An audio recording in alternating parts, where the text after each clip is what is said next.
Okay, so Moon Knight episode 6. This brought our very interesting story to a close, with Mark and Steven returning to the body to stop Arthur and Amit from wreaking mass murder. Now, I'll be honest, this episode wasn't as good as the others. I would say it is the poorest of the 6 episodes, mainly because it was less about acting and story and more about action. The mysterious plot and the great performances have really been the heart of this show, but it was to be expected that we would have an action ending, as this is really what it's been leading up to. A minor little problem I had as well with this episode was that they brought Steven back quite quickly, especially after last week. It's a case of, oh, is he dead? Is he going to come back? But then here they kind of resolved that issue quite quickly, so it doesn't really feel like such a big deal, the sacrifice, so to speak, of last week. And honestly, when they died last week and Mark's scales balanced, it felt like that was the whole point. He had to lose that part of him in order to really be free, because he was just using Steven as an escape route this whole time. A way of escaping his trauma. So you would think shaking him off, even though it's a bit sad for Mark, because that was, his comfort, he had to get rid of it so that he could actually be himself and own like his body, his personality once again. But then they bring him back, and I'm kind of wondering what the point of the whole balancing the scales thing was. Mark was constantly having the battle within, fighting the things that have haunted him. So I thought it made sense to lose Steven, but that doesn't mean I don't like Steven. I'm a big fan of Steven's character, but I wasn't sure. I thought maybe they'd let that linger for a while, or maybe Mark would have to go through a realization that he does actually need Steven. I'm not sure, I think it was a little rushed. Regardless, Mark/Steven, along with the help of Khonshu, and along with the help of Layla, who is now an avatar for Towerette? Yeah, I think I'm saying that right. They stop Arthur and Amit through some pretty fun fight sequences as Mark and Steven sort of switch between their suits. I think it's Moon Knight and Mr. Knight, that's what each one is called, and that was pretty cool seeing them switch between and do their fights. I love the suits, so it's always cool to see them. There's also another assist here from the mystery persona that came out in an earlier episode, and it always seems to come out when Mark or Steven is in life-threatening danger, when they are pretty much on the verge of being killed.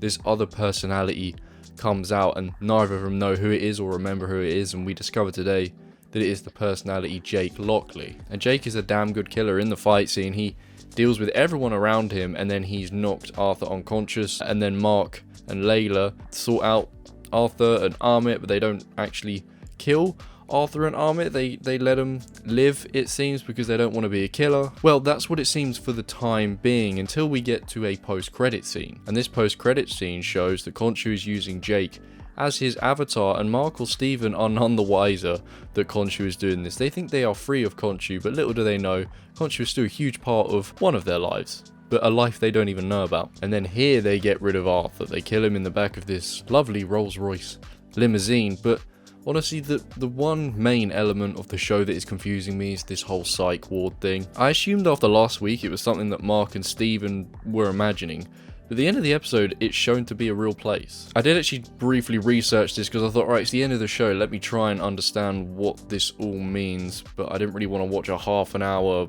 Watch Mojo video on it where they just bullshit for 25 minutes before telling me what the thing is. So I just googled it, but I honestly couldn't get a definitive answer, so I probably will have to go and watch one of those videos. But I like the mystery. In a sense, it's nice that we are left like, what the hell is going on? It's nice to have that, because then it leaves you something. It leaves you with questions. It leaves you pondering the show. It's not just wrapped up and done. Someone out there has the answer. For the time being, I'm clueless. Do you know, any of you guys, do you know what this ending means? Because I don't. I just don't understand the psych ward thing. I'm not sure if it's real or not.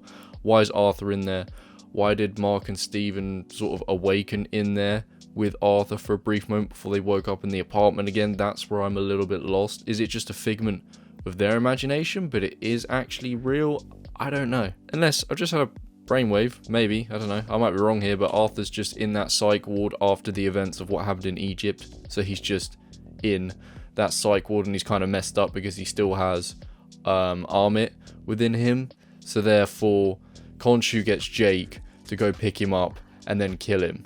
Yeah, hey, maybe I'm onto something. Maybe that's right. I may be wrong, but I'm going to go with that. That's my theory. Regardless, this has been a really fun show, and it's set up very well for Moon Knight to return. His story is not finished because there's this whole other persona that our two characters that we've been following don't even know about, and that's really well set up for another season of this show, or for him to appear in a movie or in someone else's movie or someone else's show.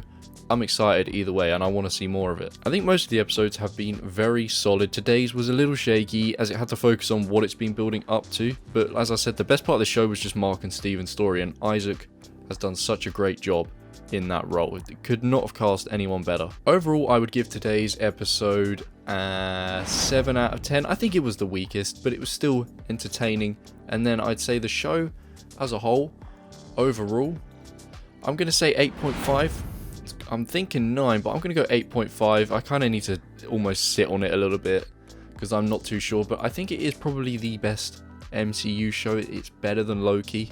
I do like the aspect of Loki, like the story they were going for there, but I just think this, like in terms of just acting and writing, and the fact that it was a new thing and it had to really draw us and pull us in. It didn't have anything that, you know, could already have us pulled in like Loki did, because we already knew the characters. So this had to do a lot of the legwork to get the ball rolling, and I think it did a great job. So yeah, 8.5 out of 10 for Moon Knight Season 1, and I'd say this is something that's probably worth rewatching every couple of years, every few years, especially if they were to continue on with Moon Knight's story. It'd be fun to come back and watch this origin, learn some things, and then go and watch whatever sequels he's made in the future. Thank you for watching. I've been Joe Squared. I've enjoyed doing these Moon Knight weekly reviews. It's been a really fun one to review, and yeah, let me know what you think of the show. If you have any theories, what do you think it all means? And yeah, thank you all for watching these videos.